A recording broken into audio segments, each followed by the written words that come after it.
आपण पाहत आहात स्वराज्य न्यूज, सत्य हेच जे तुमच्या समोर।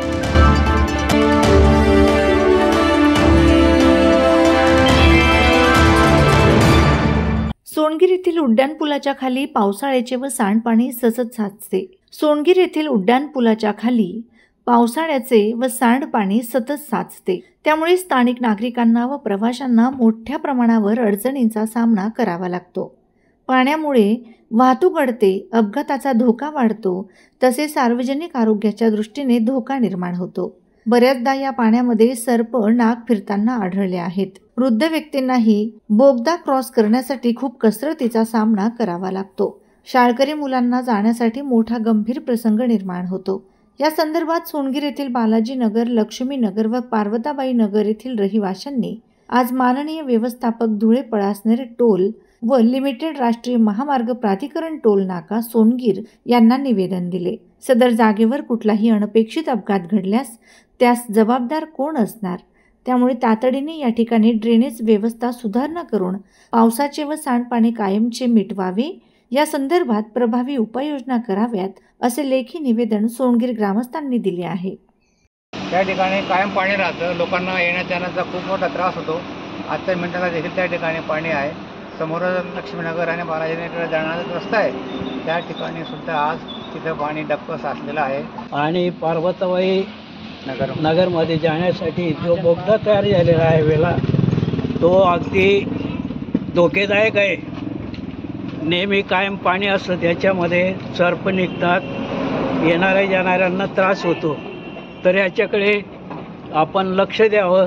पळासनेर टोलवाल्यांनी जे काम केलेलं आहे त्याच्यामध्ये सोनगीर गावामध्ये हायवेला लागून सोनगीर गाव मोठ्या वस्तीचे गाव असून त्यांनी बालाजीनगरमध्ये जे बोगदा आहे तो बोगदा 10 ते 12 वर्षापासून या वस्तीच्या 200-300 लोकांना, रोज महिलांना जो त्रास होतो पाण्याचा, ते पाणी रोडचं जे पाणी आहे ते काढत पण नाही आणि लोकांच्या समस्या पण ते सॉल्व करत नाही। महिला, बुजुर्ग माणसं, म्हातारे माणसं, बाया वगैरे यांना येताना किती प्रॉब्लेम होतो। पावसाळ्यात इतका प्रॉब्लेम होतो की पडायलाच करतात सगळेजण। येताना की नाही रात्र वगैरे यायचं तर साप वगैरे असतात, टोल नाक्यावर असं भरपूर वेळा म्हणजे तक्रार करण्यात आली, तरी पण कोणीच आजपर्यंत लक्ष दिलं नाही याच्याकडं। आता जर तुम्ही लक्ष नाही दिलं तर आम्ही आता आंदोलन करू, महिला अधिकाऱ्यांकडे आंदोलन करू।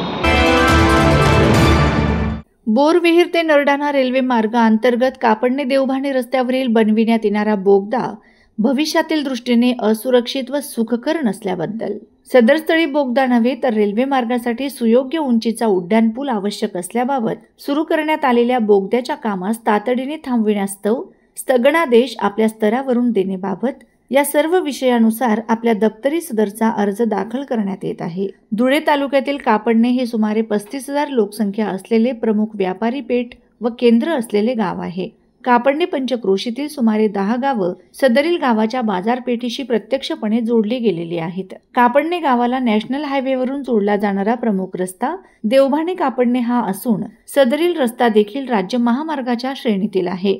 कापडणे गावातील दुचाकी, 3 चाकी, 4 चाकी, अवजड माल वाहतूक वाहने, शेतीपूरक वाहने आदींची संख्या मोठ्या प्रमाणावर आहे। देवभाणे कापडणे ह्या राज्य महामार्गावरील वाहतूक वर्दळ मोठ्या प्रमाणावर आहे।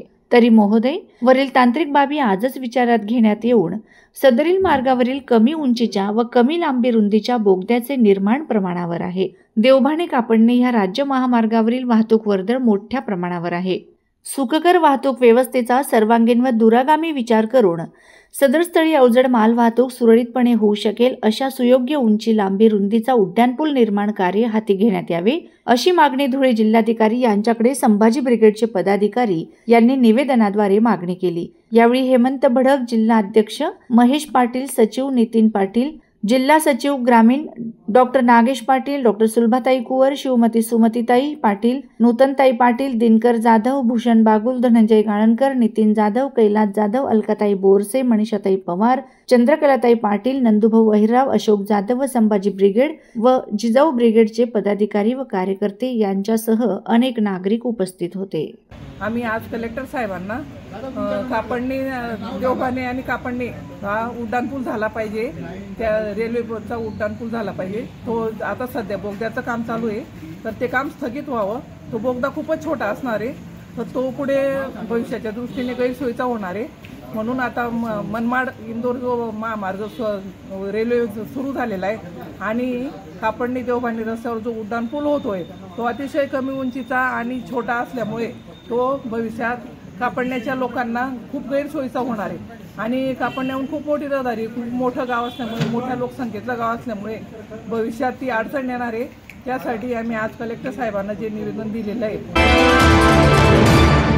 महाराष्ट्र इमारत व इतर बांधकाम कामगार कल्याणकारी मंडळ मुंबई यांच्या शिफारस पत्रानुसार गृहोपयोगी संच न देता KYC करून ओळखपत्र जमा. काल दिनांक 3/9/2025 रोजी शिंदखेडा तालुक्यातील दभाशी येथे गृहोपयोगी संच वाटप न करता बांधकाम कामगार महिलांची KYC करून अंगठा घेऊन सर्व कागदपत्रे व ओरिजिनल बांधकाम कामगार ओळखपत्र जमा करून घेतले. रिकाम्या हाती घरी परतावे लागले. या संदर्भात आमचे प्रतिनिधींनी विचारणा केली असता ऑडिटर यांनी काहीच माहिती दिली नाही, व्हिडिओ शूटिंग करू दिली नाही. ज्या ठिकाणी केंद्रात खोलीत एक संच समोर ठेवून लाभार्थींचा अंगठा व KYC करून फोटो घेण्यात आले, मात्र गृहोपयोगी संच न देता तुम्हाला एजंट मार्फत कळविण्यात येईल असे सांगण्यात आले. मात्र तिथे चर्चा होत होती की जेव्हा संच देतील तेव्हा 500 ते 700 रुपये घेतील. मात्र महाराष्ट्र इमारत व इतर बांधकाम कारागीर मंडळ मुंबईच्या दिलेल्या परिपत्रकात म्हटले आहे की आपणास दिलेल्या केंद्रात गृहोपयोगी संच ताब्यात घेतल्याशिवाय केंद्र सोडू नये. वितरण केंद्राच्या कर्मचाऱ्यांनी लाभार्थी रिकाम्या हाती पाठवू नये. आता खरे कोण व खोटे कोण असा संभ्रम लाभार्थींना पडला आहे.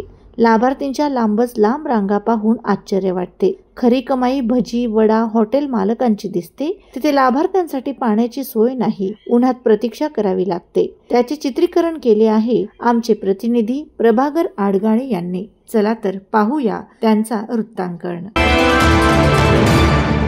साक्रीत गाव तेथे समन्विका या नाविन्यपूर्ण अभियानाची सुरुवात. ॲडव्होकेट पूनम शिंदे काकुस्ते यांची संकल्पना. साक्री तालुक्यातील प्रत्येक गावामध्ये भारतीय जनता पक्ष महिला आघाडीतर्फे गाव तेथे समन्विका या अभिनव संकल्पनेची साक्री तालुक्यातील प्रत्येक गावामध्ये अंमलबजावणी सुरू करीत असून या महिला समन्विकांच्या माध्यमातून केंद्र शासन तसेच राज्य शासनामार्फत शेतकरी, शेतमजूर, कामगार, युवक युवती, महिला भगिनी, विद्यार्थिनी यांच्यासाठी राबवण्यात येणाऱ्या सर्व योजनांची माहिती हे घरोघरी पोहोचवली जाईल अशी माहिती भाजपा महिला आघाडीच्या तालुका अध्यक्ष ॲडव्होकेट पूनम शिंदे काकुस्ते यांनी पत्र परिषदेत दिली. त्या पुढे म्हणाल्या की महाराष्ट्र शासनाने आणि केंद्र शासनाने ज्या योजनांची अंमलबजावणी महिलांच्या विकासासाठी केलेली आहे ती घरोघरी पोहोचून भारतीय जनता पक्ष उत्तरोत्तर सक्षम करण्यासाठी महिला भगिनींच्या मार्फत प्रयत्न केले जातील आणि यात भारतीय जनता पक्ष साक्री तालुका महिला आघाडी ही पहिल्यांदा महाराष्ट्रामध्ये अशी अभूतपूर्व संकल्पना राबवून या योजनेची मुहूर्तमेढ आपल्या साक्री तालुक्यापासून करीत असल्याबाबत महिला आघाडीतील सर्व पदाधिकारी आणि कार्यकर्ते यांना अत्यंत आनंद होत आहे. आगामी काळात धुळे जिल्हा परिषद, पंचायत समिती, पिंपळनेर नगर परिषद, साक्री तालुक्यातील विविध ग्रामपंचायती आदींच्या निवडणुका तोंडावरच आहेत. अशा परिस्थितीत महिला मतदार आणि त्यांचे कुटुंबीय यांच्यापर्यंत भाजप काळात केंद्र शासन, राज्य शासन यांच्या माध्यमातून विविध योजना घराघरापर्यंत पोहोचवण्यासाठी प्रयत्न केला आहे. यावेळी ॲडव्होकेट काकुस्ते यांनी तालुका कार्यकारिणीसाठी महिला पदाधिकाऱ्यांची निवड जाहीर केली. शीतल साळुंके, भारतीय जनता पक्ष साक्री तालुका महिला चिटणीस. करुणा पाटील, भारतीय जनता पक्ष साक्री तालुका युवती मोर्चा अध्यक्ष. विद्या सैंदाणे, भारतीय जनता पक्ष ओबीसी महिला अध्यक्ष. शारदा योगेश्वर भामरे, विजयपूर विभाग उपाध्यक्ष. कल्याणी सोनवणे, विद्यार्थिनी आघाडी साक्री विभाग. तनुजा जाधव, विद्यार्थिनी आघाडी जैताने विभाग. मयुरी बोरसे, साक्री तालुका सोशल मीडिया प्रमुख. रेखा सूर्यवंशी, अध्यक्ष आदिवासी महिला मोर्चा ग्रामीण आघाडी पापलीपाडा. सपना माळचे, अध्यक्ष महिला आघाडी अनुसूचित जमाती शहरी विभाग. छाया वाडेकर, महिला मोर्चा प्रमुख पिंपळनेर मंडळ. आज या प्रेस कॉन्फरन्सच्या निमित्ताने या व्यासपीठावर उपस्थित आहेत आमच्या साक्री शहराच्या माजी नगराध्यक्ष तसेच भारतीय जनता पक्ष जिल्हा सरचिटणीस जयश्रीताई पवार, तसेच महाराष्ट्र राज्याची अभूतपूर्व अशी योजना म्हणजेच लाडकी बहीण योजना यांच्या तालुका समन्वयक जयश्रीताई पगारिया, साक्री शहर मंडळ अध्यक्ष महेंद्रजी देसले आणि मी स्वतः ॲडव्होकेट पूनम जगदीश शिंदे काकुस्ते, साक्री तालुका भाजपा महिला तालुका अध्यक्ष. आज या प्रेस कॉन्फरन्सच्या निमित्ताने सगळ्यात महत्त्वाची गोष्ट सांगावीशी अशी वाटते की आमचा भारतीय जनता पक्ष हा जगातील सर्वात मोठा आणि लोकप्रिय असा पक्ष आहे. सर्व महिला या सक्षम, सबल आणि त्यांचं सक्षमीकरण झाले पाहिजे. आणि याचाच एक अभिनव असा उपक्रम म्हणून आपला साक्री जो तालुका आहे, हा साक्री तालुका हा महाराष्ट्रातील जवळजवळ 80 किलोमीटर असणारा परिसर असणारा तालुका आहे. आणि या आपल्या तालुक्याच्या निमित्ताने भारतीय जनता पक्षाची मुहूर्तमेढ म्हणजेच आपल्या पंतप्रधान आणि राज्याचे मुख्यमंत्री या दोघांच्या संकल्पनेतून महिला सक्षमीकरण करत असताना पक्षालाही बळकटीकरण करण्यासाठी एक नवीन संकल्पना जी आहे तिची अंमलबजावणी आम्ही या ठिकाणून करत आहोत. ती योजना म्हणजे गाव तिथे समन्वयिका. गाव तिथे समन्वयिका ही साक्री तालुक्यातील महिला आघाडीची जी ही अभूतपूर्व अशी योजना आहे. या मार्फत गावोगावातील ज्या महिला आहेत, त्या गावांमधील ज्या महिला आहेत त्यांना आम्ही स्वयंसेविका म्हणून नेमणार आहोत. या स्वयंसेविका पक्षाची आणि पक्षाच्या संदर्भातील ज्या वेगवेगळ्या योजना आहेत, जशी लाडकी लेक योजना आहे. धुळे जिल्ह्यातील नगाव गावात अण्णासाहेब दवा पाटील माध्यमिक विद्यालय शिक्षक दिवस साजरा. 5 सप्टेंबर हा महाराष्ट्रात शिक्षक दिवस म्हणून साजरा केला जातो.